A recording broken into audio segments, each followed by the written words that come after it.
दोस्तों नमस्कार। हमारे जननायक के 40वें भाग में आज हम उत्तर प्रदेश की 11वीं विधानसभा, 12वीं विधानसभा और 13वीं विधानसभा यानी 1996 का उत्तर प्रदेश के साथ हमारा उत्तराखंड का आखिरी विधानसभा का चुनाव में के बाद जो मुख्यमंत्री बने और उनके साथ उत्तराखंड के निर्वाचित विधायकों में से जो मिनिस्टर बने उनके बारे में जानकारी देने के लिए आपके बीच में आया हूं। तो 11वीं विधानसभा के चुनाव संपन्न हुए जून 1991 में और इस समय राम लहर में उत्तर प्रदेश के अंदर भारतीय जनता पार्टी की पहली निर्वाचित सरकार बनी और उसके पहले मुख्यमंत्री बने कल्याण सिंह जी, जिन्होंने 24 जून 1991 को मुख्यमंत्री पद की शपथ लेने के साथ 6/12/92 तक लगभग 1.5 साल का कार्यकाल उनका रहा और उन्होंने उत्तराखंड से 6 लोगों को मौका दिया। उनमें हरक सिंह रावत और केदार सिंह रावत जी को कैबिनेट मंत्री बना करके पर्यटन, संस्कृति और खेल मंत्री का दायित्व दिया।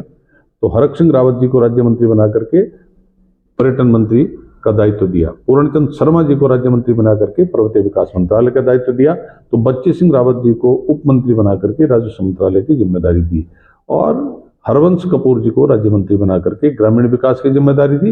राजेंद्र शाह जी को उप मंत्री बना करके पर्यटन विकास विभाग की जिम्मेदारी दी और उनका कार्यकाल भी कल्याण सिंह जी के कार्यकाल के साथ साथ रहा। फिर 6 दिसंबर 1992 को राष्ट्रपति शासन उत्तर प्रदेश में लगा, जो रहा 4 दिसंबर 1993 यानी 1 साल के राष्ट्रपति शासन के बाद फिर मुख्यमंत्री बने मुलायम सिंह यादव और मुलायम सिंह यादव जी का कार्यकाल रहा 4 दिसंबर 93 से 3 जून 95 तक, लगभग 2.5 साल का। और इस 2.5 साल में मुलायम सिंह जी ने उत्तराखंड से किसी व्यक्ति को मुख्यमंत्री नहीं बनाया और यही कारण है कि उत्तराखंड आंदोलन में उनकी सरकार द्वारा जो उत्तराखंड वासियों पर अत्याचार किया गया और उन्होंने अपने मंत्रिमंडल में किसी को स्थान नहीं दिया, तो उत्तराखंड की जनता ने भी उनको, समाजवादी पार्टी को, उत्तराखंड राज्य बनने के बाद एंट्री नहीं दी। दूसरी मुख्यमंत्री बनी मायावती 3 जून 1995 से 18 अक्टूबर 1995 तक, अल्प कार्यकाल रहा। इन्होंने भी उत्तराखंड से किसी को मुख्यमंत्री नहीं बनाया। इसके बाद एक बार फिर राष्ट्रपति शासन लगा और 10 अक्टूबर 95 से 21 मार्च 97 तक ये राष्ट्रपति शासन रहा। 18 अक्टूबर 95 से 21 मार्च 97 तक। और इसके बाद 13वीं विधानसभा के चुनाव हुए और 13वीं विधानसभा के चुनाव के बाद उत्तर प्रदेश में बसपा की सरकार बनी, मायावती की सरकार बनी भाजपा के साथ, गठबंधन के साथ, और उसमें बंशीधर भगत जी को राज्य मंत्री बनाया गया खाद्य, रसद, पर्वतीय विकास और वन विभाग के दायित्व के साथ 1997। और मायावती जी के कार्यकाल के साथ ही उनका कार्यकाल रहा।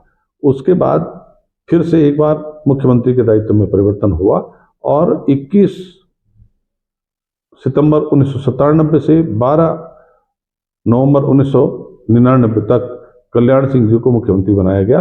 डॉक्टर रमेश पोखरियाल निशंक को उन्होंने कैबिनेट मंत्री बना करके पर्वतीय विकास विभाग की जिम्मेदारी दी और उसके बाद फिर मुख्यमंत्री पद का दायित्व बदला भाजपा ने। राम प्रकाश गुप्त जी को बनाया 12 नवंबर 1999 से और 28 अक्टूबर 2000 तक।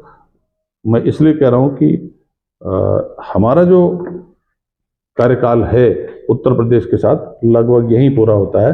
तो राम प्रकाश गुप्त जी ने डॉक्टर रमेश पोखरियाल निशंक को कैबिनेट मंत्री के साथ संस्कृत और धर्मस्व विभाग का दायित्व दिया और मातवर सिंह कंडारी जी को राज्य मंत्री बना करके पर्वतीय विकास का दायित्व दिया। तो ये आज़ादी के बाद से लेकर के और 1996 के विधानसभा चुनाव और 2000 तक की जो उत्तर प्रदेश की सरकार थी, उसमें उत्तराखंड की यात्रा का मैंने अब तक का वर्णन आपके सामने किया। विधायक कौन चुने गए, मिनिस्टर कौन बनाए गए, एमएलसी कौन बने और किस किस ने क्या क्या जिम्मेदारी संभाली। इससे आगे भी कुछ और अच्छी जानकारी मैं आपको उपलब्ध कराऊंगा।